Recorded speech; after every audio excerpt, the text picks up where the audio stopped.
So I've entered another cafe. It's very similar to what I own, but it's not quite the same. I feel a little floaty in stasis. My face cannot move, but I can speak. There is somebody here. You too, Steve? What you doing in my lawn? Lawn. This is the inside of a cafe. Then why did you do in my lawn? It's my lawn. Okay, so this is definitely the wrong dimension then. It seems that I have met with you for some reason. I don't know who you are, but What are you doing in my lawn? there is an object here. If this is where the device has sent me, then that means there is an artifact here. What's this doohickey that you're looking for? I don't know. And you think it's funny, huh? It's trespassing on my property. Those pieces now, aren't you? The paralysis is getting to you. It gets everyone around here. See, this is what you get for trespassing. Trespassing into Tawagoto Café.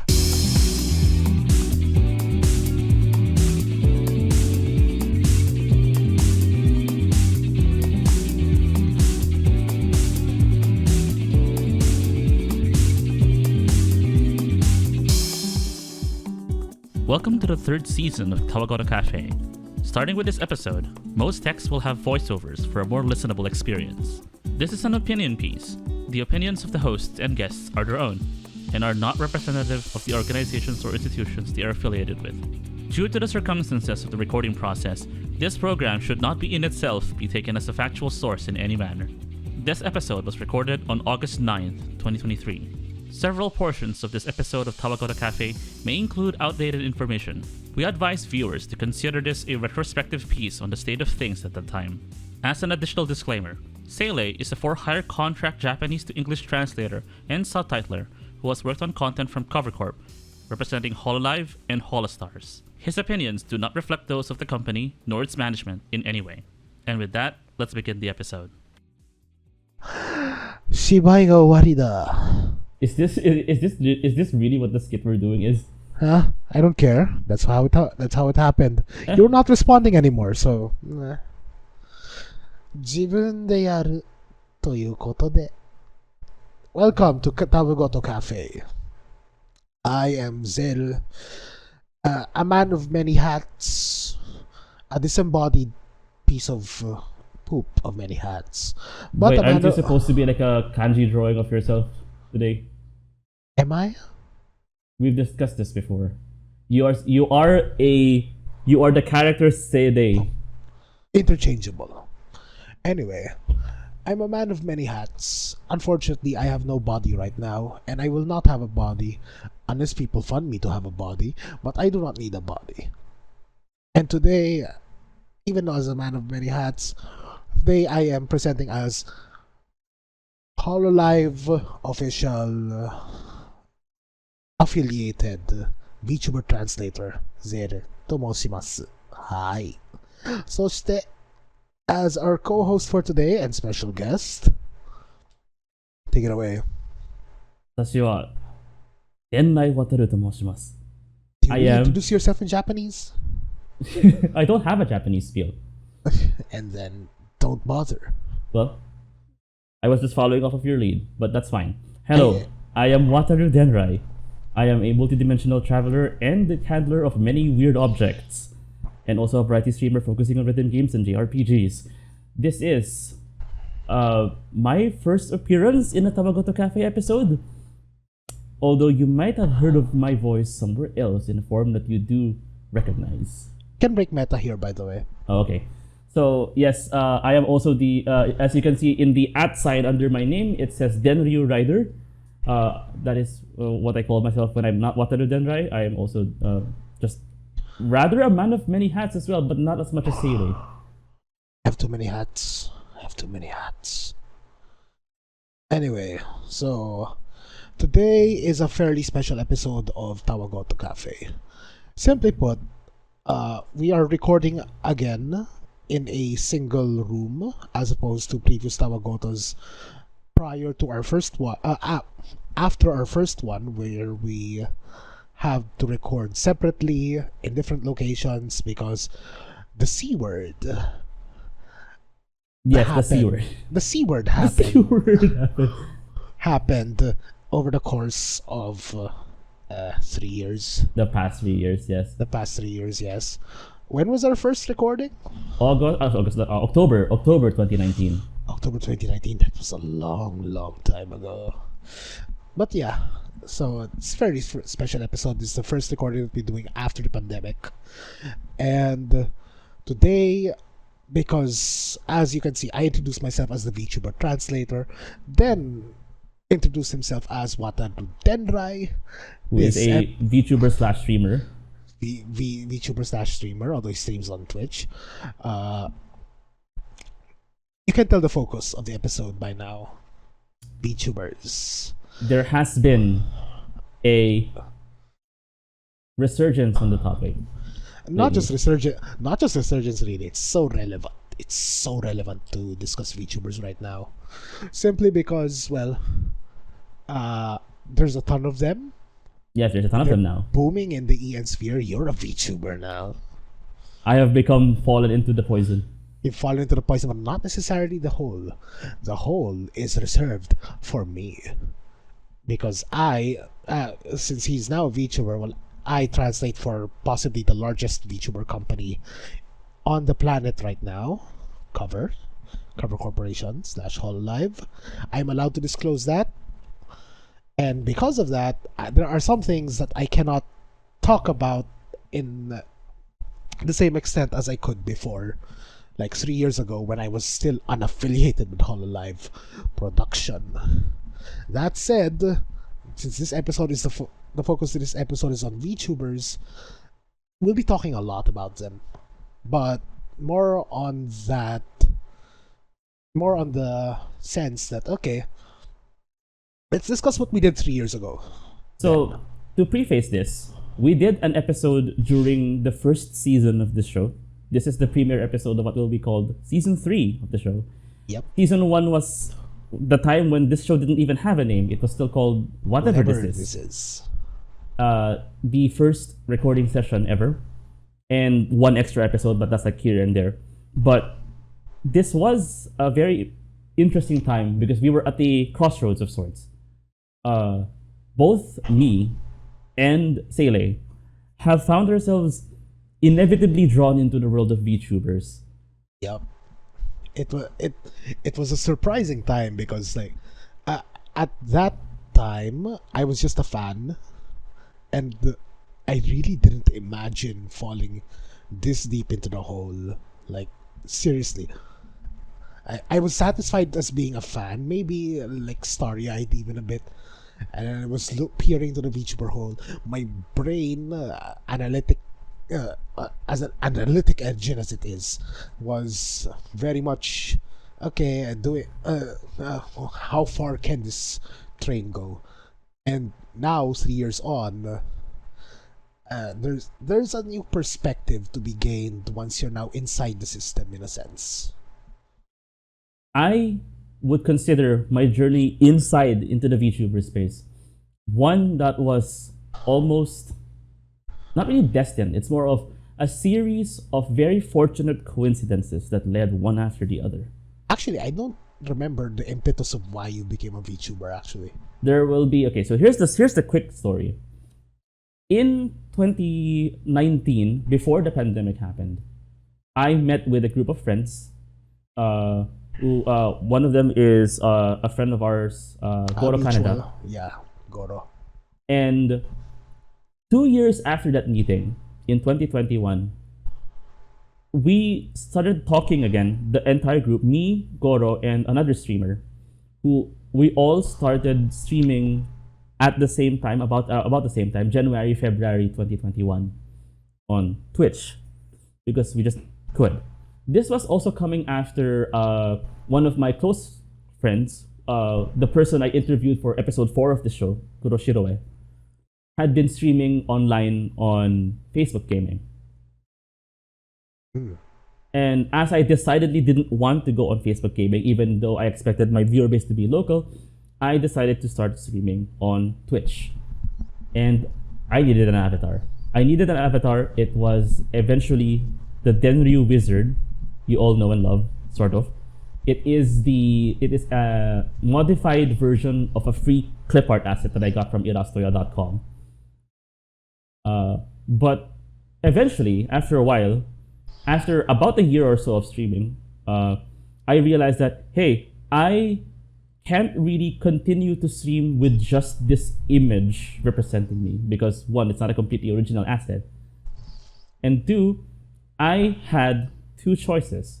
Either I fall down the rabbit hole of becoming a VTuber, or I reveal my face to the public and become an IRL 3D streamer. One choice happened. What happened next was a series of rapid coincidences. I got my first character design commissioned from Hot Dog. So congrats, thanks to him for providing the world with whatever you're looking at right now. Big guy, cute, soft. It was one of our mutual friends, Tastes Like Coke, who suddenly showed up in my DMs and said, "I want to rig your model." This was the tipping point, essentially, where Man's a madman for actually proposing that. Like, you don't just learn how to rig. yeah. Rigging is hard. Okay. So just tastes like Coke approaching you and then just saying, "Hey, I want to rig your stuff." It's like, what? Yeah, what? It was a complete surprise to me too, because he also offered to do it for free, which is not something that I expected as well. Yeah. So here's the thing. So I did a stream in July of 2022, where it was an event that I called Flashpoint, where I played games from an engine called Flashpoint, which is a repository of old Flash games. Because I kind of was inspired by the idea of like rummaging through the great wild unknowns of the internet and things that like VTubers like Skinomito have done in the past. Mito. That old name. Yeah. And yeah, that's a very old name, but that was like at the time that was what was I like trying to like, get influenced by. Yeah. And also, it felt like me approaching the idea of confronting the great unknown as like the nebulous sea of content that Flash gave us is one of my and out of that fateful portal stepped out the image of Wataru Denrai. But at the time, I was content in just revealing the model, staying a PNG tuber, because I did ask Hot Dog for a bunch of like variants of the face so that I can like rig it in VTuber Tube Mini, which is the software that I'm using now actually, because VTube Studio is too taxing on this laptop. Yeah, unfortunately. But hey, we got the setting done. Yeah, the setting done. So I was how do I say this? I was using the PNG tuber model for about 2 months at the time, July until about. But the thing is that the around that time, Tastes Like Coke actually went up to me and said, "Yeah, yes, I want to rig your model." That was a surprise to me for several reasons. One, it was I didn't know that the TLC did live 2D rigging at all. It was probably something of a whim. It's like, He I'm pretty sure, knowing him, since I've known him for a fairly long time, he decided to just do it. And Yeah. he saw you as like, ooh, exercise. yeah, and my character design is way outside the realm of what the kind of stuff TLC works with. Well, he mainly draws boobs, but that's about it. Mm. Like And so the needle was tipped inevitably in the direction of me being a VTuber. And on September 2022, I formally re-debuted myself to the world as the persona Wataru Denrai. Yep. And that's pretty much the start of your history. And since then I've become a proper VTuber, I guess. Ish. Yeah. I mean, you stream with a model on. That's pretty much how we define VTubers nowadays. Meanwhile, as far as I can disclose, my involvement with cover started 2020. That's it. I can't divulge anymore. my involvement with cover started 2020, but we did not publicize my involvement until when was it? 2021 or 2022? I think you mentioned to me that all of the translators' identities were all revealed at about the same time. Yeah, we were all revealed at the same time, and probably during the second translator drive, but somewhere between 2021 and 2022, we were all given permission to publicize our your affiliations with cover. Yeah, our affiliations with cover. Now, I will talk about the translation side later. For now, then you don't know this either, so this is gonna be the structure of today's podcast. Yeah, for one, we this is new to us because we're actually putting a structure on things. No, I'm putting a structure on it. You're not aware of this structure, so here's the thing. Because notably, the normal subtitle of this show is the nonsensical coffee shop talk. Yeah, but this time we're trying to put some sense into it because I want clicks. Anyway, so this is our sellout episode. We are selling out, yes. Because I actually think that this is a fairly important thing to look back on. And also, I should mention this very quickly. Somebody did leave a comment on the original episode 3. And also, somebody left a comment on my blog. So, both saying that when should we discuss this topic again, basically. No. On the episode, yes, it was when to discuss. Mm-hmm. But on the blog, it was something else. Someone was asking me about the cuts. I'll get back to that later. The structure will be as follows. There are 5 main references that I would want to refer to in this video. We will put the links down in the description below. Or in a paste bin if it gets too long. No, it won't be. There's only like 5 main references. Okay. Links. So, first one will be Tawagoto 3. Our very own third episode of this Our series. very own third episode of the series where we talk about VTubers. The second one is going to be my blog post, which we will also link in the description. Which we'll link in the description, which is a corollary to that episode, the VTubers to the World Stage, the case of Hololive production, where I talk about extensively from an outsider point of view Hololive production at the time. This was published back in December 5, 2019. That was way back, only when Gen 4 was announced. I think actually that episode 3 itself actually came out after you posted that. Yes, it came out after. While you recorded the episode on October. I think it came out sometime in like very early 2020. Yes. So apart from that, our third reference will be another post that I did, which is a bit more touchy topic. It's a theory on VTuber presentation, the 2 veils, where I talk about why not doxing and not revealing VTuber identities matter for certain VTubers, depending on how they want to present themselves, depending on how they want to preserve their identities. And I'd like to give an update to this actually, because there's a lot of debate and discussion about whether or not this sort of rule needs to be upheld at all, depending on the policy, whatever. We'll discuss this in further detail later. And then after this, I'd like to touch on a very recent reference. So recent, in fact, it's probably like 2 weeks ago as of the recording of this video. So the fourth reference that I'd want to discuss after this is very recently Shiori novella of Hololive Advent.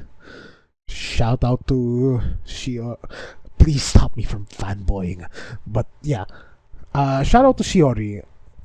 She made a really informative video, at least for the first 45 minutes of it, on VTuber tech history, where she said some things that even I wasn't aware of. Simply it was because a very unique perspective because it was mostly we'll discuss that when we We'll discuss that later, but I have to praise Shiori's depth of knowledge here, because while my back end is on the translation side, she was on the back end for a very long time. It's very, very obvious. But anyway, moving on from that, after discussing Shiori's video and then synthesizing it a bit, then we will close amusingly with Yang Zhang's from Accented Cinemas Philosophy of VTubers, which was supposed to be an April Fool's video, but knowing how these creators are with their April Fool's videos, sometimes they can get creative. It is like I've seen the said video in question, so I think the way I can summarize it is that this is a sincerity wrapped in irony. Yes, but I'll gush about it later, because I really like Yang Zhang's approach here as a complete and total outsider. Like, complete and total outsider coming into the VTuber space while we ourselves are now within the other side of the production business. So, like, mind-blowing, full circle. So, let's discuss first our own outsider perspective back then, Tawagoto 3.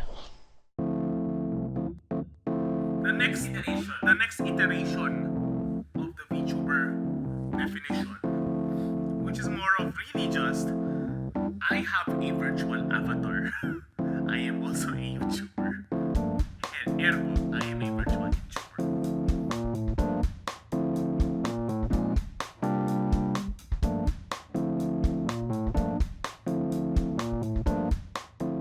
How did we structure it back then? We structured it. The video was mostly talking about we did try to approach it from two fronts. First is the chronological side of things. We started by introducing how did we get started into VTubers. In your case, it was so we ended up talking about how we first got introduced to Kizuna. Yep. And our differing approaches of it, and because you were exposed to it from the Japanese side. Yeah, from the Japanese side, all the way back in 2016, really. And me being exposed to Kizuna from the Western English-speaking side of things. Yeah. So let me just recount a bit on how I encountered Kizuna. Way back in the olden days, 2016, I wasn't in Discord. I was in IRC. And the thing is, back then, in the IRC channels, especially for Japanese media people, so you have people like Flaming Spinach, all of those guys, Sacred Geo, etc., we were a bit surprised when Kizuna popped up, because, like, the website that she came in with was like a GeoCities website, as far as I remembered. And it was jank, it was weird, but it was intriguing. It was very much the epitome of Japanese internet at the time. Yeah, it was Japanese quirkiness. Hashtag Japanese quirkiness. Now, it was intriguing for us because, first off, we didn't really know how to feel about this initially, but then we went along with it and we found her pretty entertaining and like, okay, yeah, I think this is going places, and then it snowballed from there. In my case, I think it was Kizuna content has been started appearing on my recommended pages in YouTube as around the 2016-2017 era. But the one thing that led me to click on something that actually had her image in it was a collaboration video hosted by Joey the Anime Man. Oh right, yeah, like they were doing a collaboration about how to, like, if they can read weird readings of kanji in words. Flexing. So there is that. So that was the very first time, and I remember thinking to myself that, because at the time my perspective of Kizuna content had been up until that point, wait, is this just literally quote unquote computer generated content? Yeah, that was also one of my first thoughts. I was half convinced of the kayfabe. Yeah, same. Yeah. Like, is she actually an AI? Is she actually an AI? Have we advanced this far? Wow. Like, I was like more scared more than anything to actually click on it, because I didn't know what to expect. And then as far as when the Joey video happened, it was like, oh, she's just a person, kind of. Yep. It was a little bit difficult to wrap my head around. The concept was so novel back It then. was so novel. Flash forward to about 2018, 2019, when a little company called Nijisanji started becoming a thing. Yep. And I got introduced to this streamer called Yashiro Kizuku, who basically plays a lot of rhythm games, specifically Beat Me in 2DX, which was like the thing, because I am a very much card calling rhythm game player. And I was Same. like, there's a streamer who plays 2DX on stream and people actually watch him. First of all, it was novel to me on several different fronts. One, Yashiro is male. And up until then, the entire virtual girl phenomenon had been all that was in my head at the time. And it was very unusual to me. Like, wait, guys can be anime people too? Second, it was a refreshing concept to see a concept that was literally, I'm just a guy who works at a software development company. Yeah. And third, the choice of games. Yes, there was that. Hashtag relatable. So I consider Yashiro Kizuku to be the very first VTuber I properly followed in the sphere as an outsider. And that kind of like content still kind of influences me to this day, because I started also playing JRPGs as well, even though I don't think that's an influence of Yashiro's. It's just a natural leaning that you had. I just wanted to play games that I normally wouldn't play otherwise. Yeah, pretty much. So So we Going discussed. Sorry, What? one. So going on from that, like, okay, so we discussed some of the origins of VTubers, and then we built up into the initial hierarchy. First, we Back went to the then. history, and then the. Should we call it the hierarchy? We just called it the. We called it a pyramid. We call it the pyramid because this is one of the most central things about the Tawagoto 3 episode was that we actually did devise a diagram, which Yeah. you will, if you're watching this on a device that displays video, you'll be able to see right now. Is the sorting, not really sorting order. How do I say this? What was I forgot what the caption was, but think- the different sectors of the VTuber industry according to Seele. Yeah, like I did a classification back then based off my own perception of the industry. And So to you be had clear, like the Steno. yeah, we never intended for the graph to, because it was a pyramid. But the thing is, the Yeah. reason why it's a pyramid is that there are two axes to it. The first is the top going down, Yeah. from the tip going down to the base. It is axis representing the number of VTubers. Yeah. So there's smaller number at the top, larger number at the bottom. But also, the other axis was increasing level of curation. So creative freedom is the highest at the bottom, and increasingly decreasing towards the top. Towards top. Yep. So like you have people who have highly curated content. Usually it's not even live streamed, it's pre-recorded content. Pre-recorded videos. Like from the likes of Kizuna, Kaguya Luna, etc. And then as you go down, you get to the people where they start doing live streams. And that's where you have less curated content and more freedom quote unquote, with what you're able to present as content generation. Now, is that model still valid to this? It's no longer valid, definitely, as in terms of a numbers game, because right up top is us, Holo. Holo's right at top right now, and while we still have a fairly low density of VTubers in comparison to all the other agencies, all the other big agencies at least, I'm going to be putting a big disclaimer on top of this. I say yes, Seele works for Cover Corporation. Okay, here's an important distinction. I work with Cover, I don't work for Cover. I'm not an employee of Cover Corp. You're a contractor. Yes, I'm a contractor, I'm a freelancer. So whatever I say is not representative of Cover Corporation's own opinions, nor details within Cover Corporation. I might have to put that as an additional disclaimer at the beginning of this. Yes. You'll have to. Nonetheless. Uh, the congestion is getting to me. Anyway, We are both congested. I blame my room. I haven't cleaned this place in a long time. And the weather. No, just my room. So, what was I talking about? So does the pyramid graph still apply now? Okay, the graph doesn't really apply now anymore in terms of like population and creative freedom. I feel like Holo, like, okay, there are limits to what you can stream in Hololive. Obviously.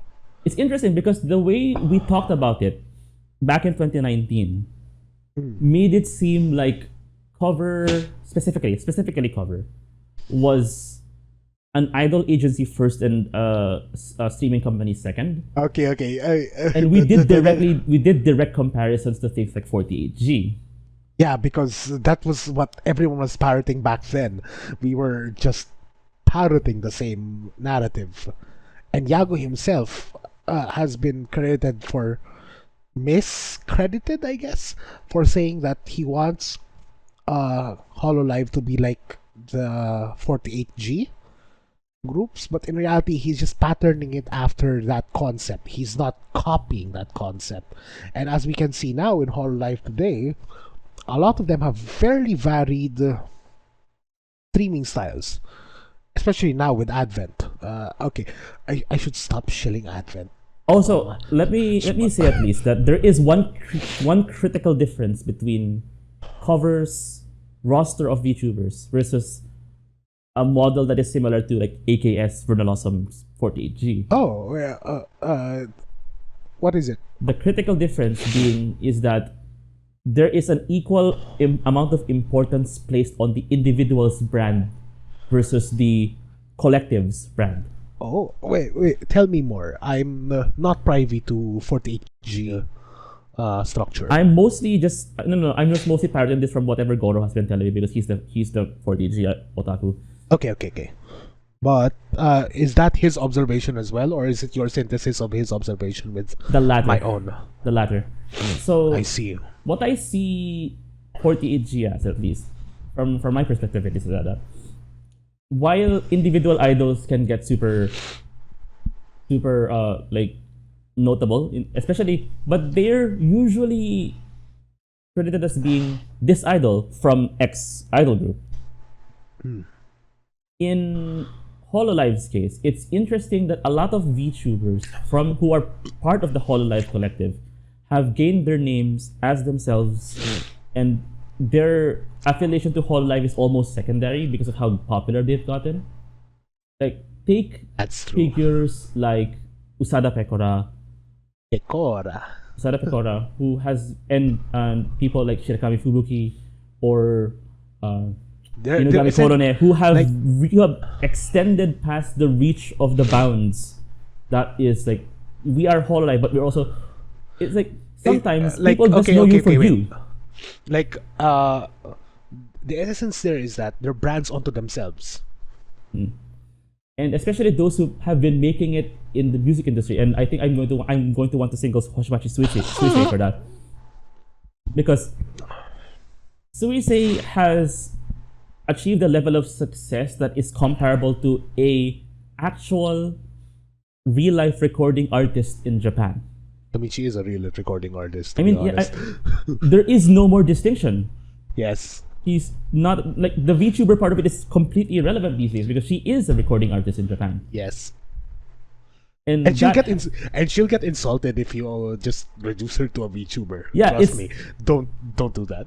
Yeah, it's like no. I think the entire arc that she went through is basically destroying that entire perception of herself. Yeah.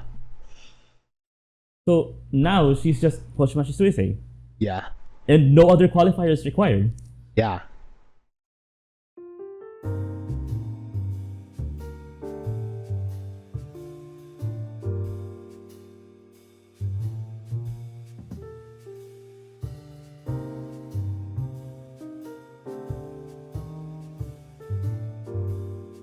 So we've around generally this is about half of what we did. So we already got into Hololive And What else did we discuss in Tawagoto 3? in Tawagoto 3, so we went through that, and then we discussed image. We discussed the image of VTubers, an expectation of what the image of VTubers are. What did I talk about then again? You Did I talk did I specify stuff about doxing or No, it's more of Seiso? Seiso versus unseiso, especially in the case of like, because we talked about now retired VTuber Gundomire. Yeah. All right, we went into that segment, into that segue. But I think Seiso versus unseiso is more of a meme these days. It's no longer a relevant. It's irrelevant. It's become a different. It's become a different problem these days, and I guess I can get into that once we start talking about what expectations are placed on all VTubers these days. Like as somebody coming in from the inside, in terms of like I'm starting out as a VTuber in the indie space. Wait. When are we going to talk about that? Are we? We could talk about that now, to be honest. Because back then, right, it was what we talked about in Tawagoto 3 was that there was a powerfulness to the subversion of a concept that catalyzed the popularity of some VTubers like Mirai or Skinomito or a lot of indie VTubers as well, actually. Yeah. Their unique quirks and subversion of the expectations that were set to them. Oh yeah, we also did have a segment about Otokibara era. Who was also retired as of now. And the idea that there is power in the disconnect between a concept and what the actual personality of the streamer is. Oh, okay. The gap. The gap, essentially. A lot of modern VTubing, essentially, now is the fact that almost that the character is secondary. Oh, okay. That's a good point to make because midway during Hololive's Hololive Englishes, so you have Myth, then you have Council. Council is criticized, perhaps rightfully so, because, well, this is an observation cover. Please don't take this as okay. Please take this as legitimate criticism cover, but you know this. You know this as well. There was a lot of criticism about Council lore because some people found it really nice, the lore nerds especially in the Hololive fan server. But then there is also a fairly large contingent that felt as if the lore was unnecessary, which is fair. I'd have to agree, sort of. And then so it builds up this image, too much of character, when the streamer themselves, the actual character, aren't really aligned with that sort of thing. Maybe at the start they have to stream as that, but overall the character setting is these days just a hook, an initial hook, secondary to what the streamer can actually provide. We are not editing out my sneezes. These are we editing out yours. Now then. And it's also an observation that it's become sort of not really a running joke. How do I say this? It's not just a running joke. It's more of it's a sticking point that people have gone enough on the website formerly known as Twitter to criticize a lot, because there's a lot of angry people on that about front. What? About Council? especially English language speaking streamers. Okay. In general, who seem to rely on Simonetta. okay. Stay relevant. Back to the Seiso bit. The Seiso versus the unseiso bit. The Seiso versus the unseiso, because that was something that also I was plagued with. I also had to battle a perception that okay, I had to also be. I needed to learn how to take it, because as early as the exact day that Wataru Denrai, the live 2D model, debuted, I was flooded with a lot of unwholesome comments in my own debut stream. Thirst. Which is honestly something I expected, but not too much of a... Not to that unexpected. extent. Yeah, but I did confide with you a few days after it. Yeah. Feeling you- that you I was... consulted. That it was like, at first it felt like I was like being assaulted. I felt like I was being unsafe in my own stream space. Yep. But then later, once all of that sort of went away, and I kind of realized that I can sort of influence what kind of relationship I have with my audience. That it doesn't have to be that way. I can basically just brush it off. Like it's also a very important thing that I also learned this while I was taking classes in improv theater around the same time, where I learned to not take myself that seriously anymore.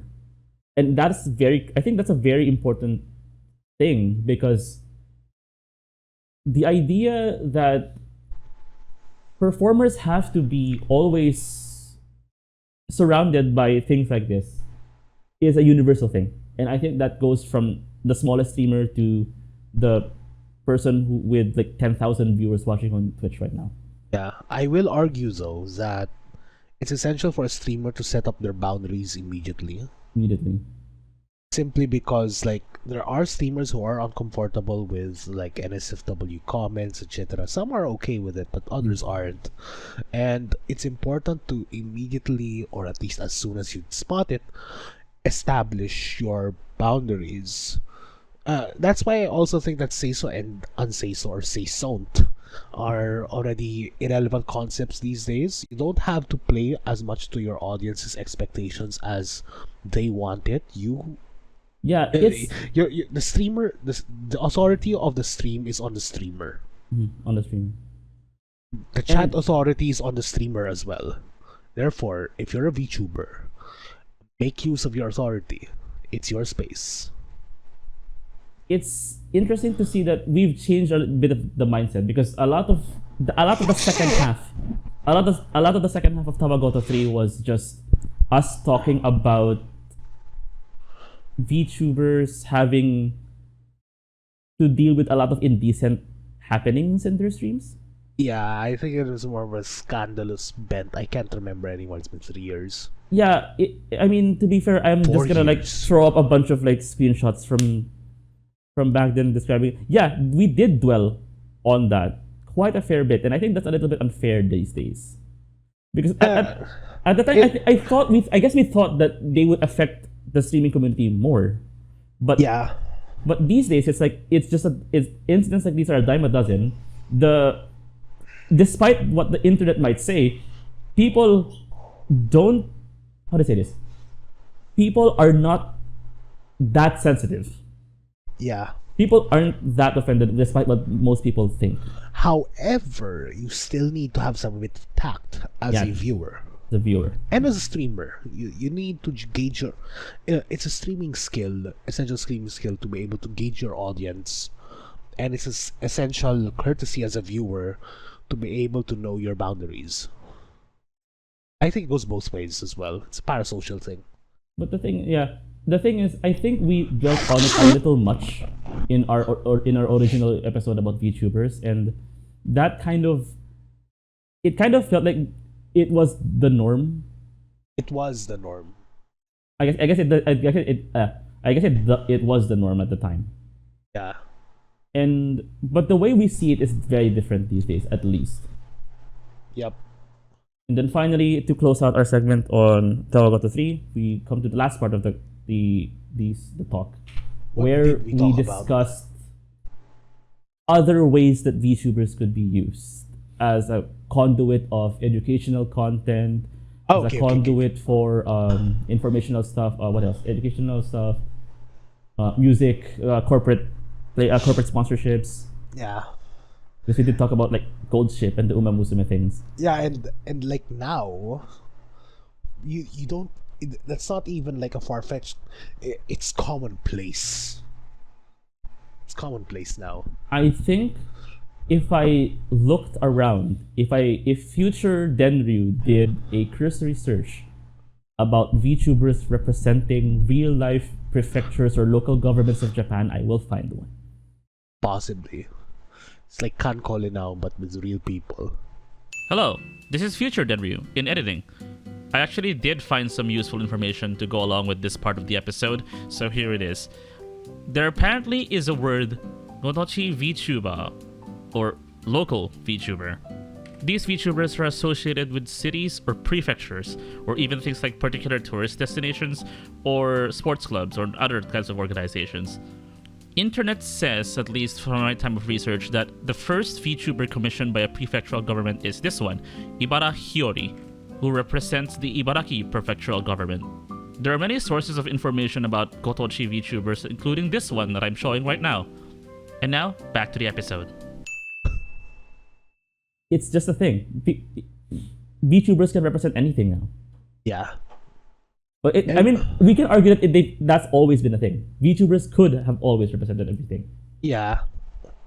And like, well, there are some people in the space that have come and go. And notably in the educational sector, there was this one economics VTuber in Japan that I was following, and I don't think I see him anymore. Mm-hmm. Sad, but that's one of the VTubers that I pointed out. I think way back then. He's not around.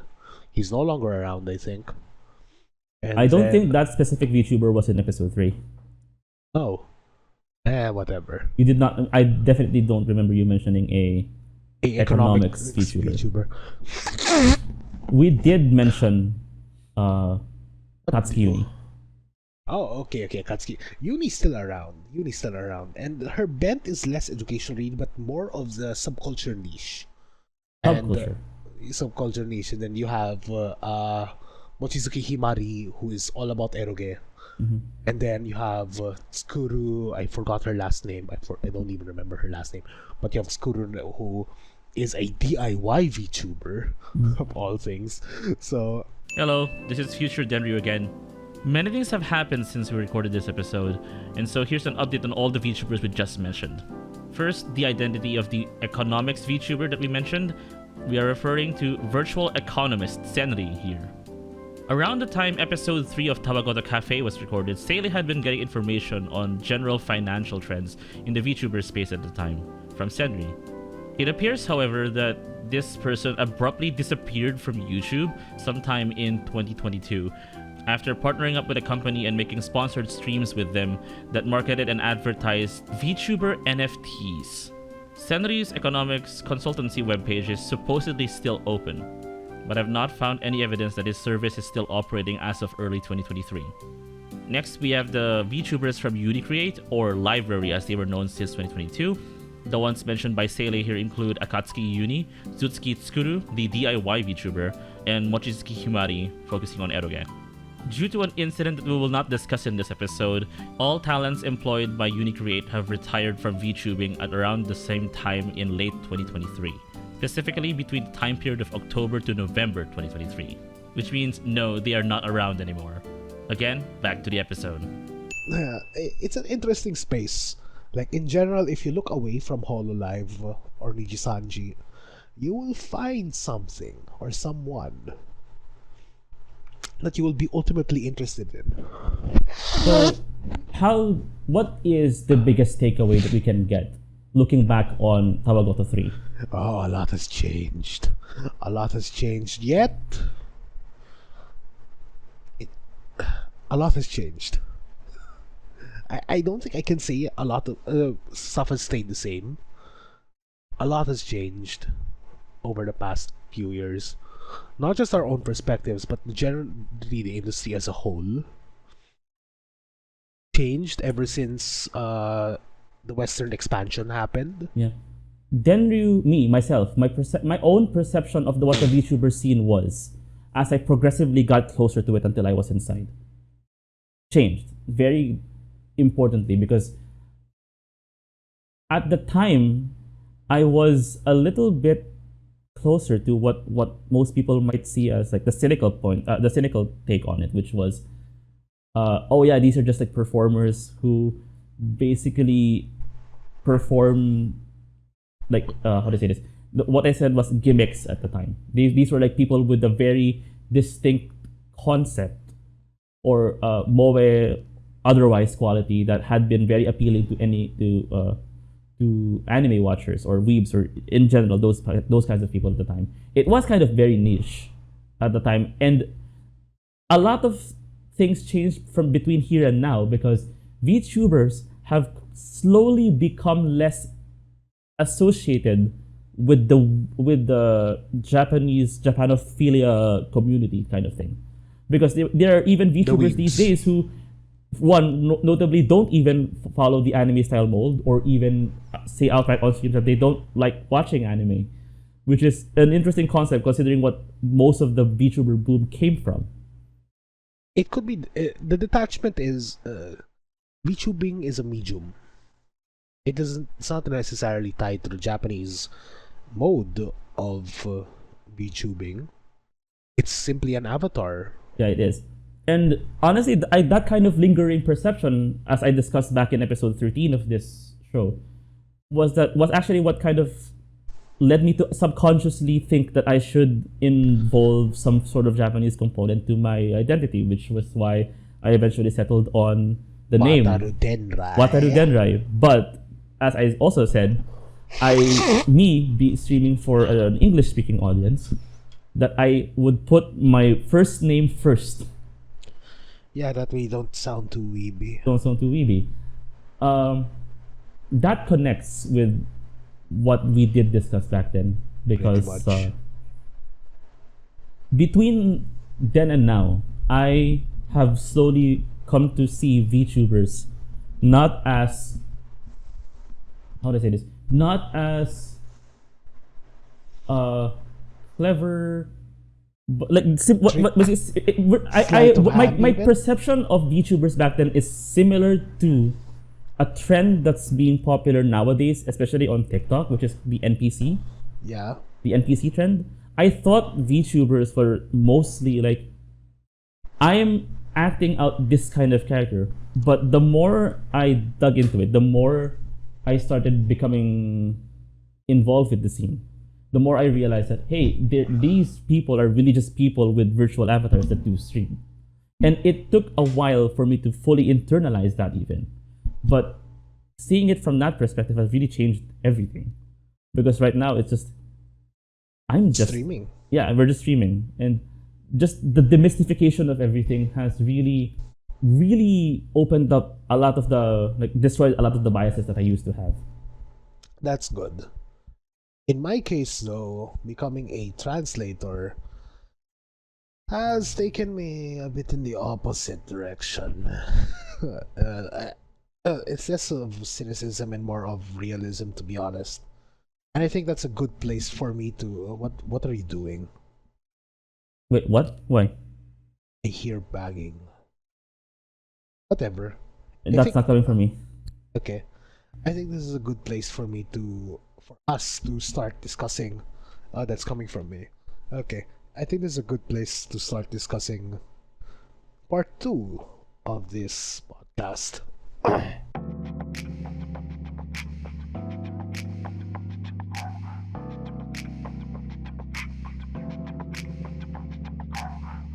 Let's discuss VTubers to the world stage. Case of Hololive production. So I wrote this second piece on VTubers. This is not my first. The first one is we'll be talking about that later. But this second this came piece, first. The next one you're gonna talk about is what's written 1 year later than this. No. Check the... Oh. It says 2020. Oh. Hey, this is how senile I am already. Yeah, this is first. I definitely know you did this and then the doxing post. Yeah, this is how senile I am already. I'm 28.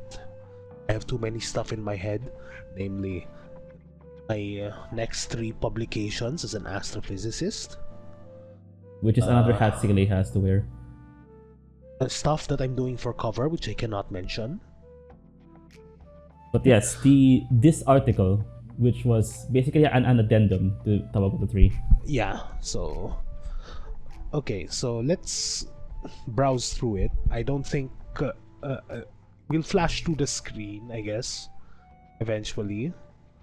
Like, What I'll I'm just highlight. browsing I'll just future then we will just highlight things as you say them. Okay. So, essentially, this post was me trying to navigate myself, not really my place, but I was trying to do a chronology of Hololive production.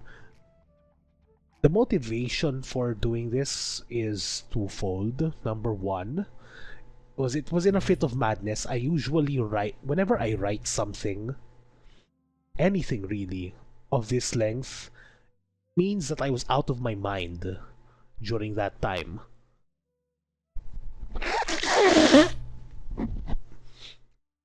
Same goes for that Shiori fanfic poem that I wrote. I was out of my mind during that time as well. I am unaware of that. What is that? This poem goes on for 19 stanzas. So, first off, since this was published in 2019, December 2019 in fact, this was a bit before Hololive Gen 4. If you're unaware and you are too young to remember Hololive Gen 4, that was so long ago.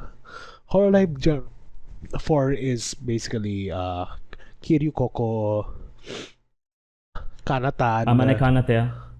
Kanatan, Himemori, Watame, Luna, and Towa. Tokayami Towa. Yeah. So this post is just me trying to make sense of a chronology and trying to make sense of Oh, we forgot how Tsunomaki Watame. I mentioned Watame. Oh, okay. Okay. You might have cut out, sorry. Allergies are acting up. Anyway, this was me trying to make sense, number one, of my then still current actually obsession with Hololive. Back then, Hololive was only JP with ID in its infancy, I think. It was only like 3 members, I think, at the time. Did I already mention them here? You briefly mentioned them in a footnote. Okay. This was written during some form of madness. Okay. Like, what was in your head while you felt like you needed to catalog this? Okay, so at the risk of continuously repeating myself in a circle, the reason was twofold. The first was madness. The first was writing madness. The second was me trying to make sense of why Hololive was so popular at that time already. At the time, that was 2019. I was not predicting anything. Okay, I was trying to predict something. I was trying to make sense of something. But This was definitely several months or even years before the one big event that I think in No. Hololive's chronology that I think like really blew No. I would argue that after I posted this and then Coco debuted in Gen 4, that's when momentum started going. So, okay, I talk about what was my thesis here. I will explain the concept behind Hololive. Oh, my Hololive was capitalized H. If you see the blog post, I capitalized H there. I am sorry, T-chan. I wasn't yet working with you guys. To be fair, that was before, yes. Hololive, as a standard, is lowercase h. Capiche? Okay, let's continue. So I will explain the concept behind Hololive, give a brief timeline into its activities and development, then attempt to dissect the factors that have allowed it to seep into the Western fandom. So I won't tread too much into the history that I've outlined. Because we sort of already So went like, through it. okay, everyone knows Hololive's under the company cover. This might be like the like if episode 3 had a cough counter, this might have a sniffle counter. Yeah. First talent, Sora was like debuted in December 2017. There were a total of 36 talents at the time of writing. Now, Hololive is much bigger. I don't keep count anymore. If you're a Hololive nerd, you will know. I don't keep count. I don't keep count anymore. There's a lot. Hololive China. Okay, so I will touch on that topic later on. I will touch on it It's an important part of Hololive history, unfortunately. Wait, hold on. What part are you reading? Because I think we're all like. I'm browsing the numbers of how many VTubers were already in Hololive back then. Mhm. And like I read N3 under Hololive China, and it's like, Oh, okay.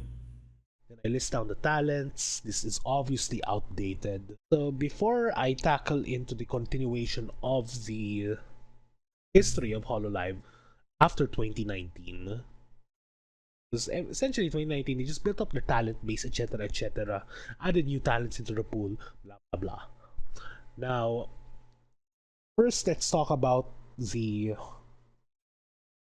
recipe that I outlined here on why Hololive back then was popular already back in 2019. So I first here mention online Western fans. So like while the majority of Japanese VTuber streams are currently untranslated, lack of translations has never stopped Western fans from watching them. Either because you are way too inept to realize that you don't understand what they're saying, or you had the aid of a third party clipper translating the stream for you and translating to dubious amounts of accuracy. User Denryu, post random screenshot from incorrect VTuber subs, please. Bad VTuber subs. Oh, Those bad are VTuber subs, yeah. I can't translate this. I used ChatGPT and machine translation to help me translate, so I apologize if there are any errors. What wait? There are so many hours ses. Something in Japanese. Kazama got Sekuhara ed question mark. This source is EABI YNO. Collabo? Because. Akpiko not getting along true? Pecora reveal the truth square bracket ellipsis. If you don't know, Bad VTuber Subs is actually run by Mr. Demicol, the guy who is the admin of Holofans of The Discord server? It's funny. Anyway, so online Western fans, I think here, You were particularly shouting out the Hololive Advocating Club. I don't even know what that is anymore. we don't talk about the Hololive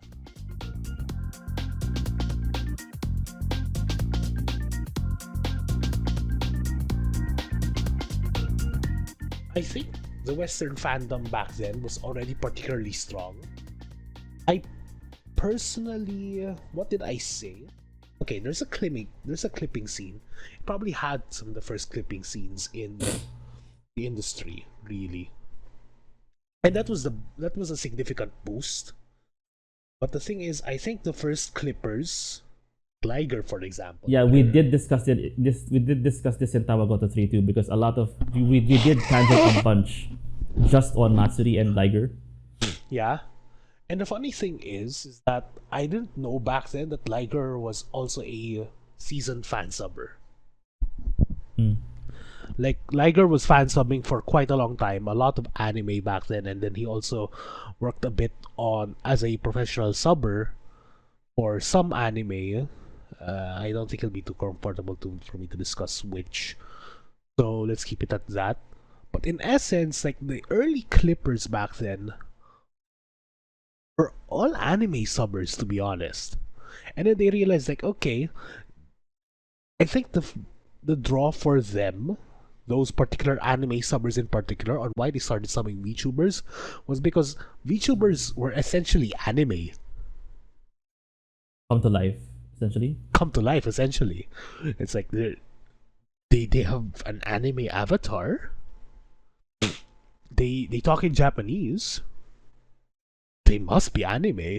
That's an exaggeration, but we did know that it was kind of a adjacent thing, that it's not actually like anime come to life. It's more of a we kind of thought as if it was, but we knew it was kayfabe. Yeah, we knew it was kayfabe, but still, like, I think that logic was enough to have anime subbers that were already in a fairly high level of subbing decide, hey, I want to clip these streamers. And you can tell that the best of them used SSA, that particular style of fan subbing. SSA, ASS, ass. EG sub. Aegisub, yeah. Aegisub. So that's what I mean, yeah. Yeah. So I think my interpretation here of online Western fans was a bit half baked, in the sense that okay, I attributed it to streams and unofficial fan groups. Oh right, I wasn't even in Holo fans back then. Back when I wrote this. When did Holo fans become established anyway? Holo fans was established around October. I can check March. actually. Holofans was established around March 2019. I only decided to join Holofans after I wrote this piece, during Coco's Coco's debut event.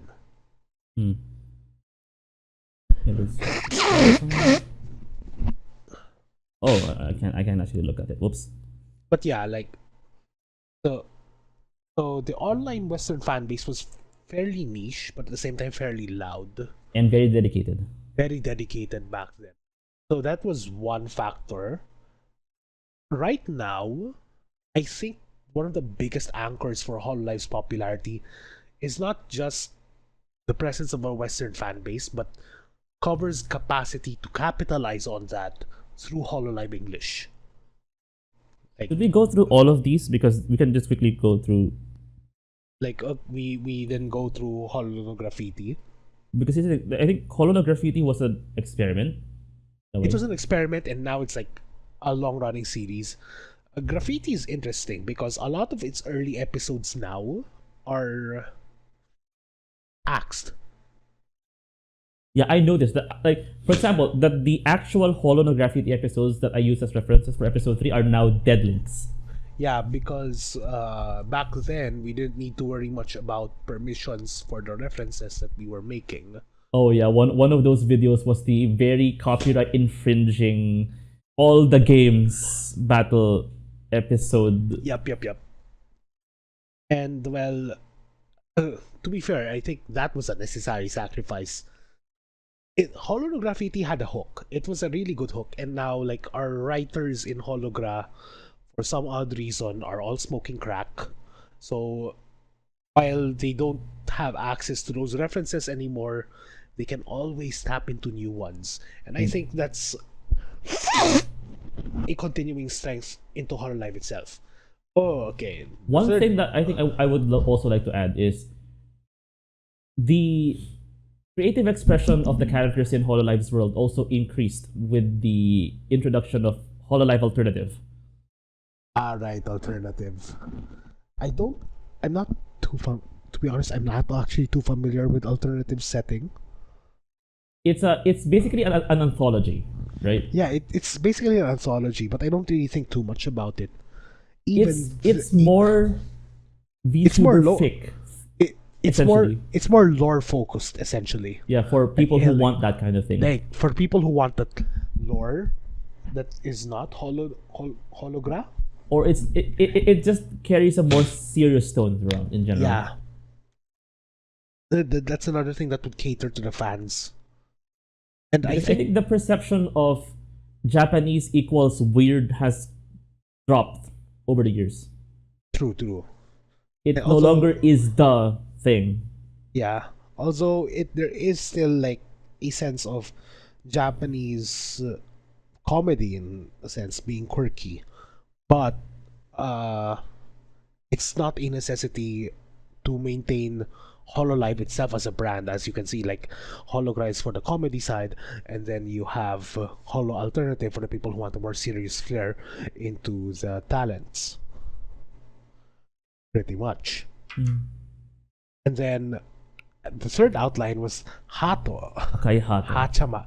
Actually, I have not been following this streamer for a while, so I don't know if that Hachama thing is like the persona now. Hachama is a weird case these days. Okay, so I outline here that she's essentially enduring enough at the same time. Like she speaks a bit of English, albeit let's have to admit, albeit poorly. but nonetheless, she tries. Hato's a weird case these days. She hasn't appeared much, if at all. She's been on a really long hiatus. Do I want to touch on this? If you think this is a long enough tangent, we could just spin this out. I think, like, okay, Hato has a good legacy in Hololive.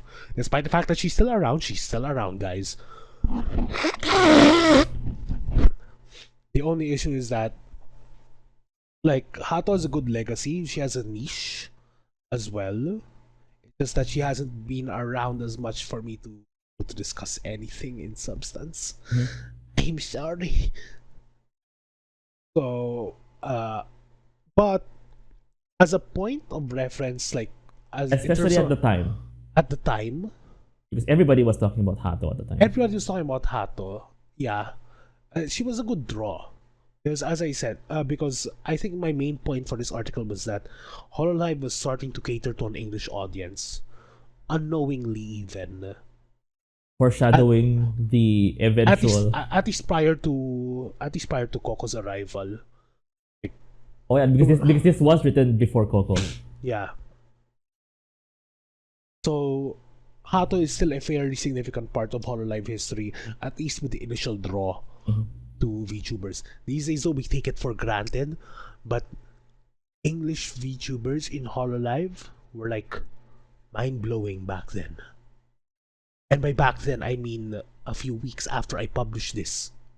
And then the Azure Lane Hololive collab, which is essentially like the power of tie-up sponsorships.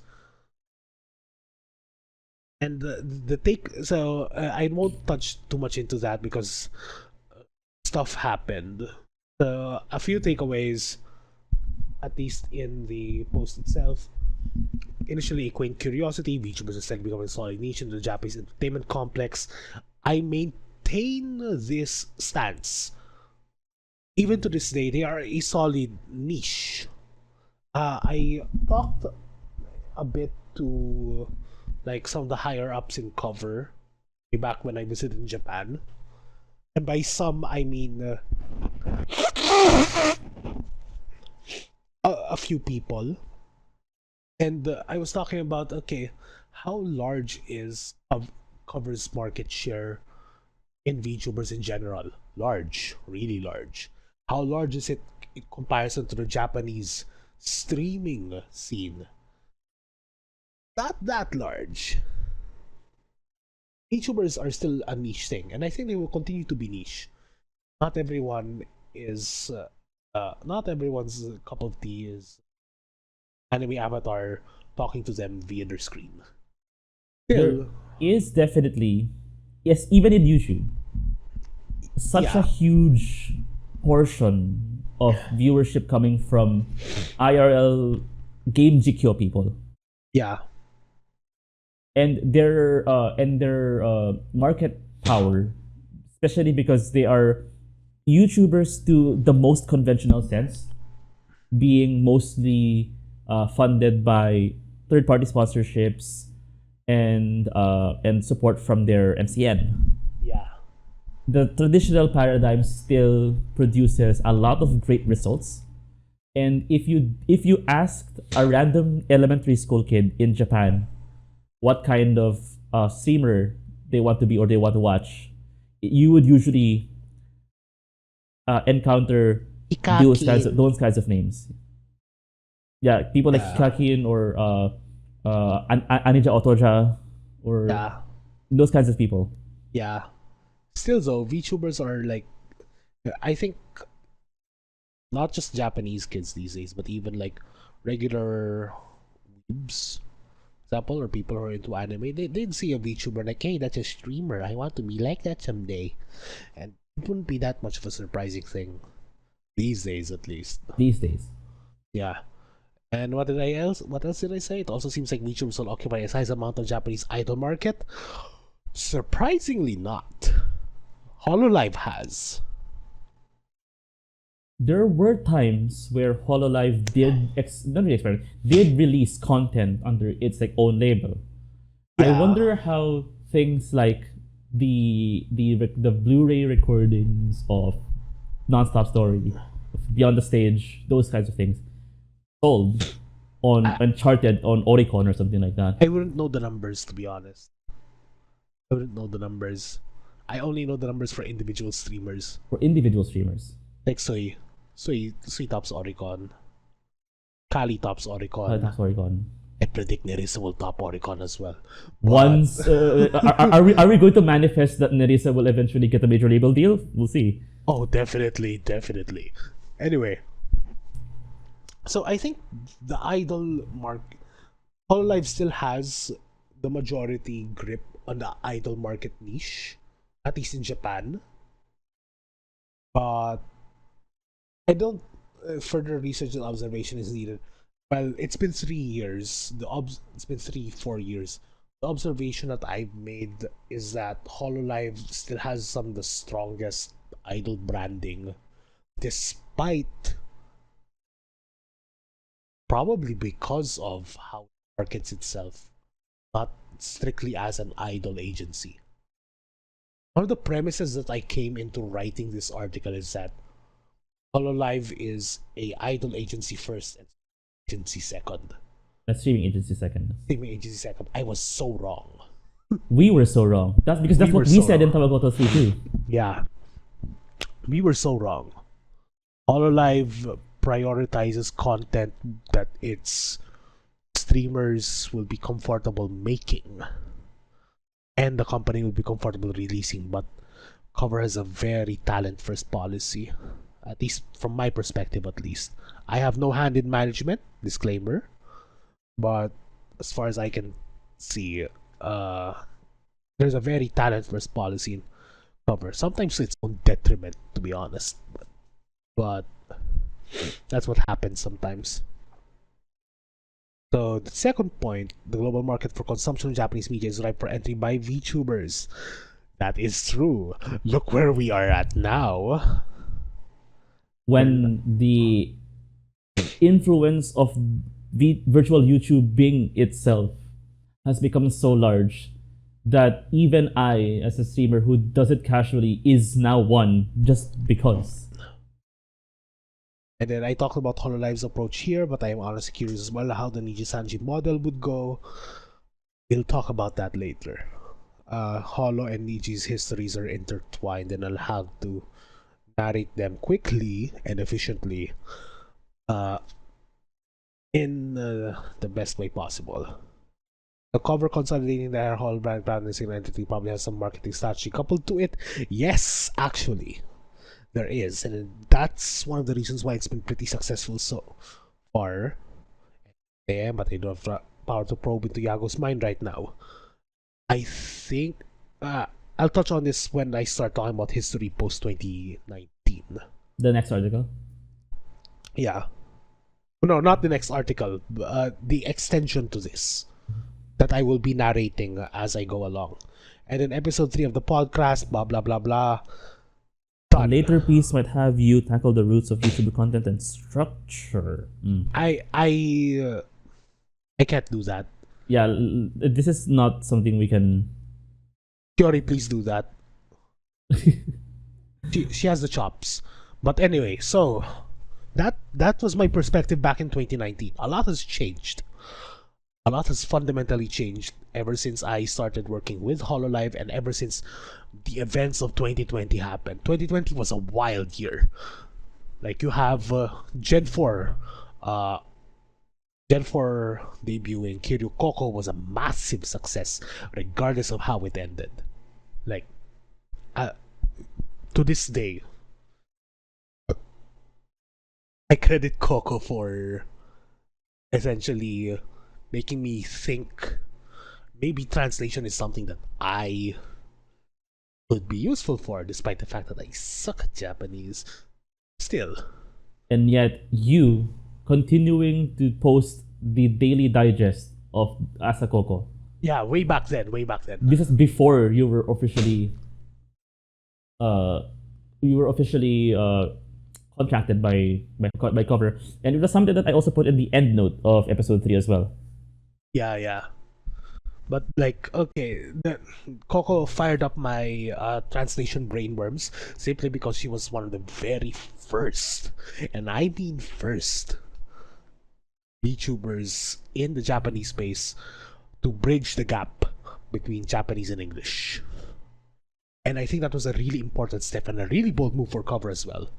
That attracted a lot of audiences into the English, from the English sphere into the Japanese sphere, and essentially skyrocketed Hololive's popularity.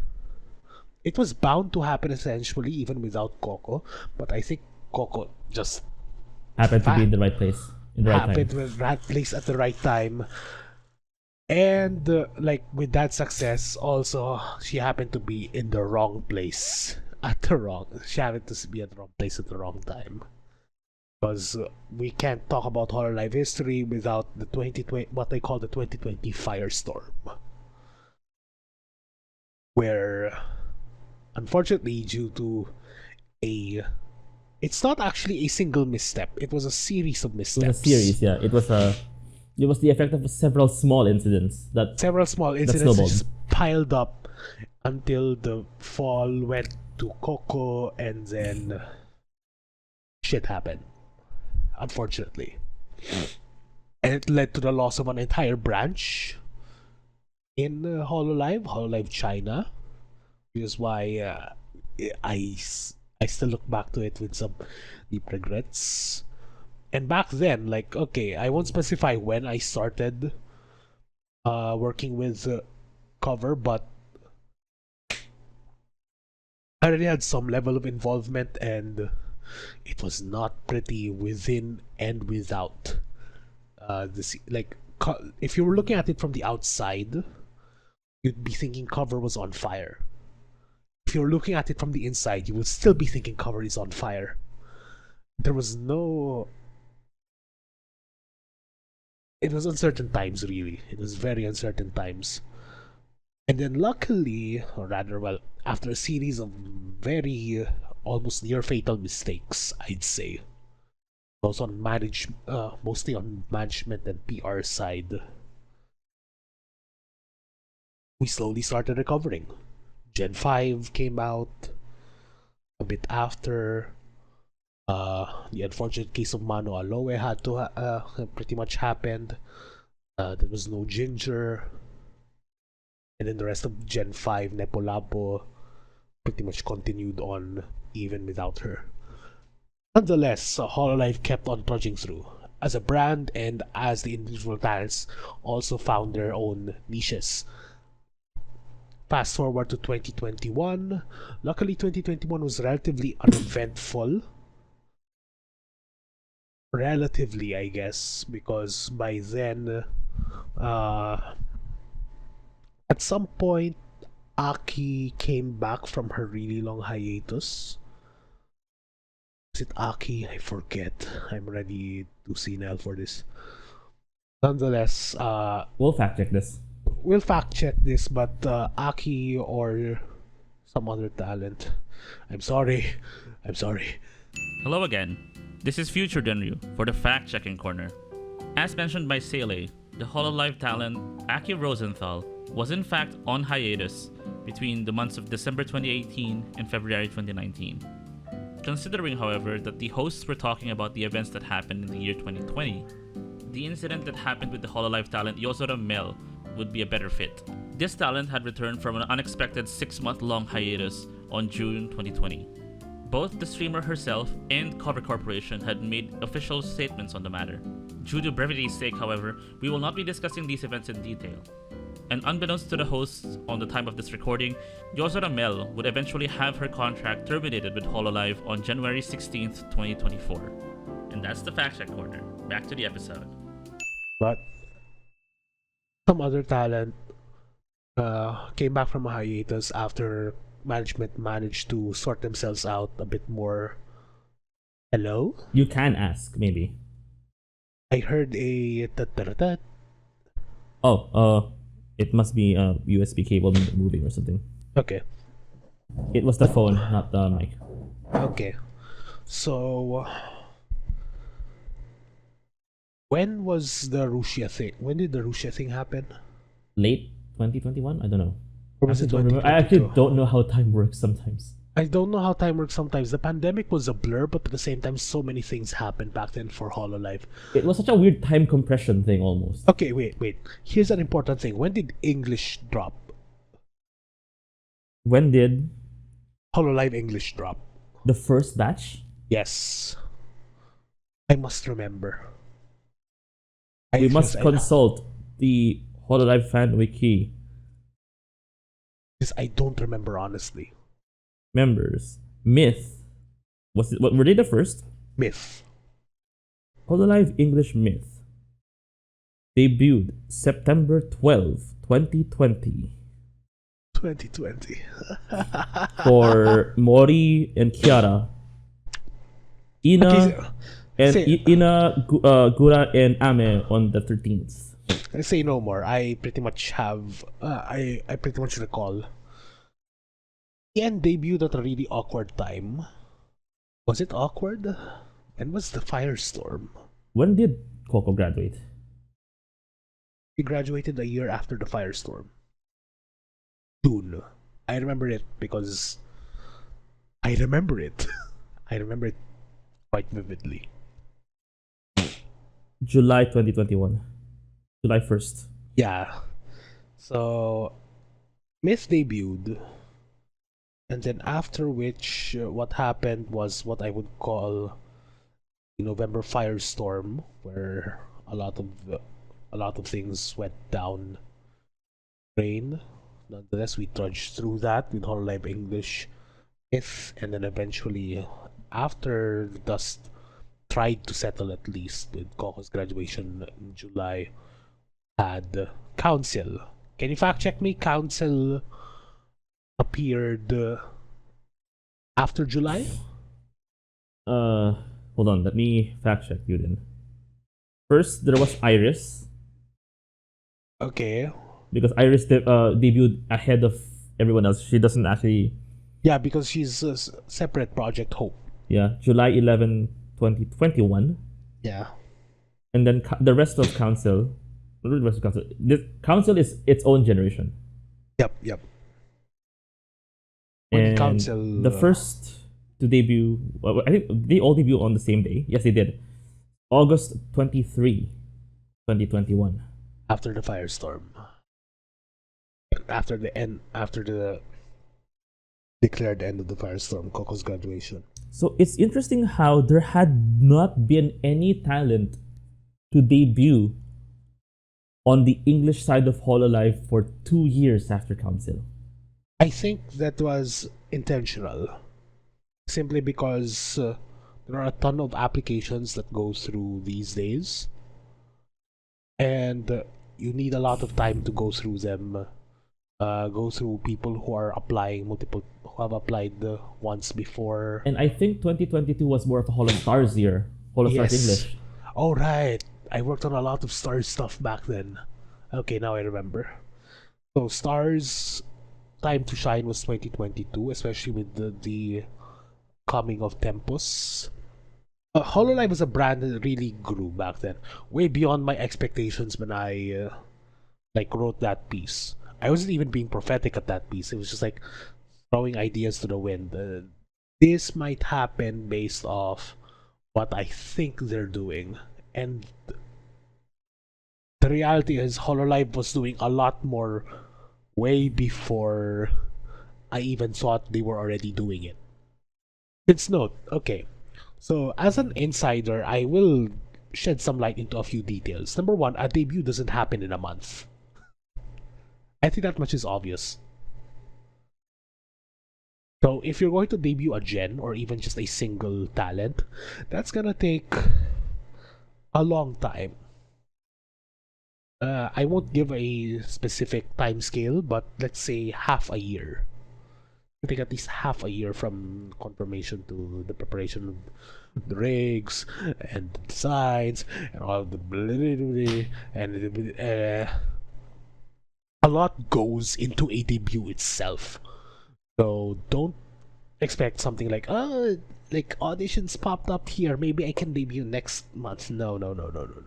It takes months to prep. And note, I don't even handle the debuts. I just translate stuff. This is all actually mostly inference from based off my own experience handling the translations. And sometimes I have to translate for JP, sometimes I have to do stuff internally, translate stuff sometimes. Not always though. Contractors typically just tackle videos. Nonetheless, I've been around within the industry long enough to have a fair estimate of how the timelines go. And debuts don't happen overnight. At least in the Holo. Oh, my nose. Coffee.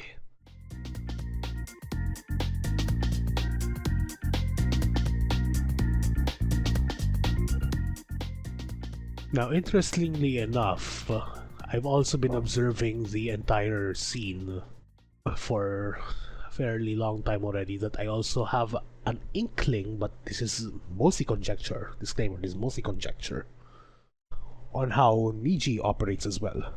And the thing is, they don't operate too differently, but the timescales for release are probably a bit shorter than what you would expect. And this is all coming from information that you filtered, basically. What gets to you? It's what gets to me and what I observe as well, because it's extrapolation. Because we have to immediately like declare this, I think. Yeah, this is so I know my stuff in Holo, even though it's mostly conjecture in the sense that I don't have any handle in the management side. But the Niji stuff is extrapolation outright. But in general, I don't think the workflow is that different on how debuts are prepared. Just that the timelines are shorter because sometimes you have talents debuting one after the other. Talent generations debuting one after the other within the span of half a year. And like, I think that model works out very well for them in terms of the expansion. But as we're seeing right now, as of recording, sustainability is becoming an issue. Like publicly you have Selen having as the latest incident as of the time of the recording of this video. As time of recording, you have graduations from Nina and Mista. It's a bit of like confidence in Nijisanji. Like, okay, there is obviously going to be conflict of interest because I work with Cover Corp, and while Cover Corp did have multiple blunders back in the 2020-2021 era, and I'd argue also the 2022 era, even to this day, they're going to have management mishaps one way or the other. Niji's taking a really big L this year, and that's concerning. Because right now, there are two large IPOs in the VTuber space. Cover Corporation and Enikara. I like healthy competition in any sort of market, VTuber market included. And I'm concerned that if Enikara messes up even more, their EN market... Okay, I'm not making predictions here, okay? I am not making predictions. Headline, I am not making predictions. Place that in place that on screen. I am not making any predictions. I am making a gesture right now. Yeah. I want text on screen that says I am not making any predictions in rainbow glittery effects. Hue shift. Yeah, there. Yeah.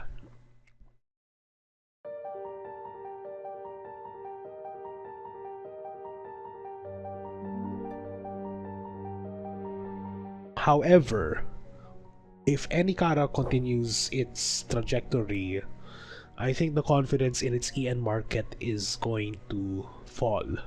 How rapidly, I cannot say. I don't know. It will definitely lose a lot of trust from its viewers. Yeah.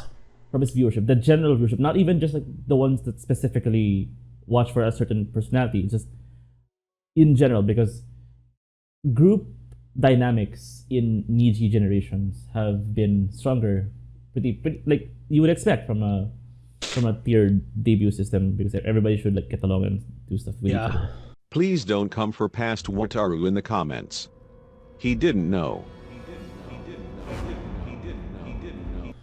But just one or two graduations coming from the same batch is very hugely going to affect the group morale, as demonstrated when Aloe graduated from Holo Gen 5.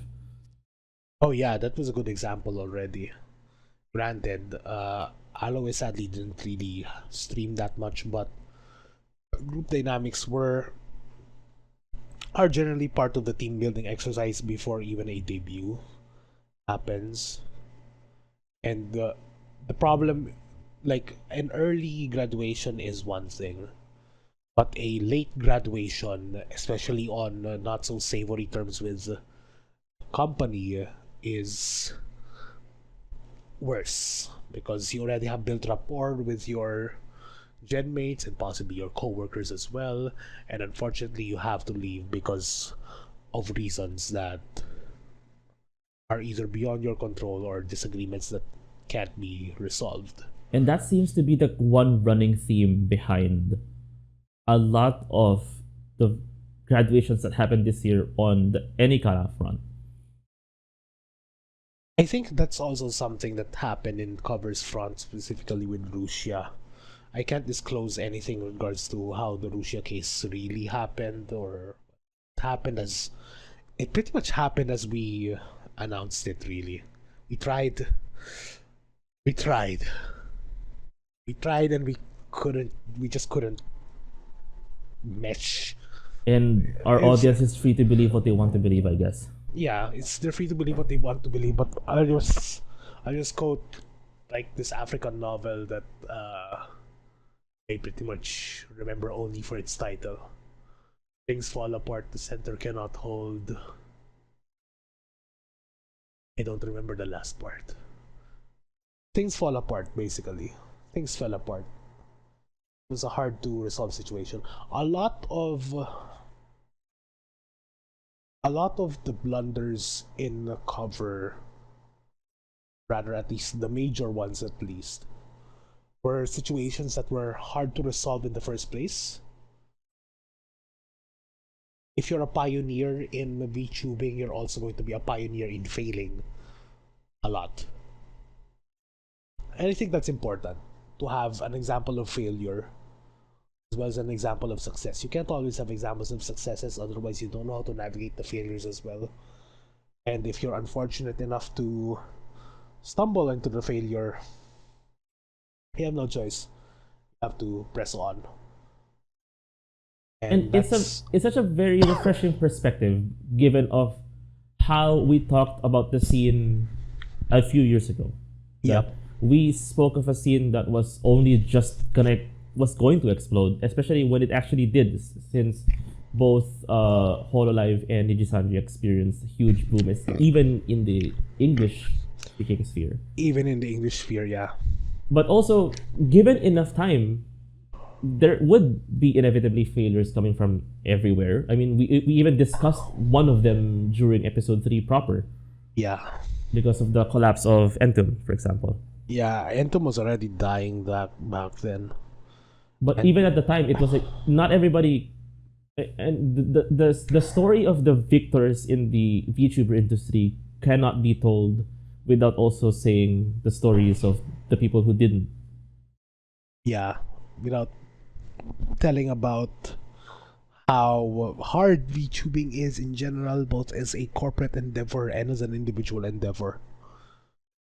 And that's not really a dig or cynicism against VTubers in general. It's just a real reflection of what actually truly goes on. Because in general, like any entertainment industry thing, VTubing is in fact just as fraught with problems like the rest of the real entertainment industry is. Yep.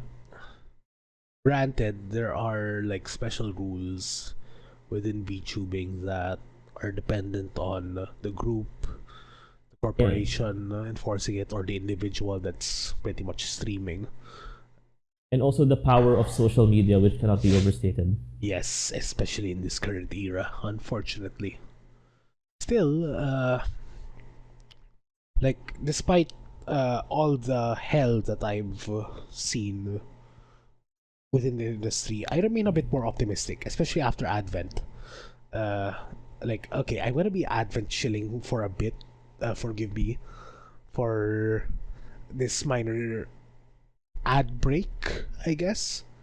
But watching Advent watching Advent as a viewer for the first time since Note, here's a disclosure that I can confidently say. I had no idea Advent was coming. I had absolutely no idea Advent was coming. And that was a good thing. It got me excited about VTubers again after so long. It's such a interesting thing because it was like this episode and the recording session that birthed episode 3 came from very similar set of circumstances. Yeah, it was a set of weeks that made us excited about seeing VTubers. Yeah, and I think, like, I think I can see now to the third segment of this podcast because before we move on, I think I want to close this section with one last thought, which is okay. Sure. We talked in the previous time that we did this that generation of VTubers that basically developed in the space in the 2019-2020 scene was what we called born of the internet. Yeah. And now seeing that the generation moves forward as millennials give way to the Gen Z, or sometimes what some East Asian countries do, they just mash it into one giant cohort called, like, millennials and Gen Z people are like one cohort sometimes in some countries. But these days, VTubers are not only born of the internet, they grew on the internet. Yes. And that's the biggest difference between now and then and now in terms of what goes into and what needs to be happened to maintain a VTuber. Both on an individual scale and on a corporate scale.